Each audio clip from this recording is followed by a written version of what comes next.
Book 6, Book of Morals and Precepts, Chapter 4, Life. I found this chapter very instructive. NPR 435. When in old age you say, "Alas, that life is short," then consider the way you abused and wasted it in your youth. Is not your reward fitting?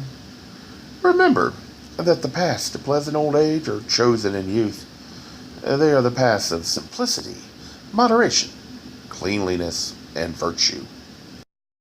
The foundations of your life's been set, but I disagree. It is solely yours.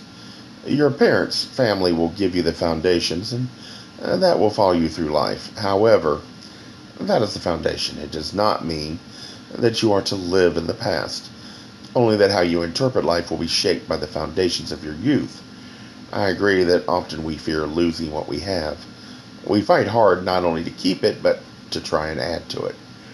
I had to learn sometimes the best road is to recognize when you must surrender to the reality your efforts are no longer getting the results you want. I could have continued to push ahead, but instead I decided to simplify my life. Stop trying to find value in things and focus more on finding peace within myself. I got tired of the fear that stuck in my gut and made me sick.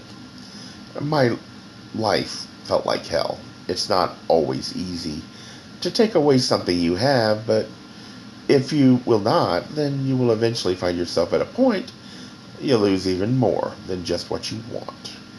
You will find yourself broken, health and materially. Your mind could be so warped that you are unable to see any value of continuing. Death might look to be the only outcome. Limited material possessions do not mean life cannot still have value, but only if you understand you have limits and will choose your path with care.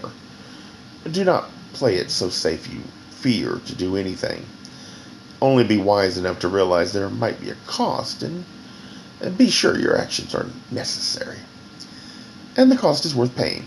If your sacrifice is done from ignorance, or worse, an attempt only to protect or enrich yourself, then you have lost before you started, even if at first you seem to succeed.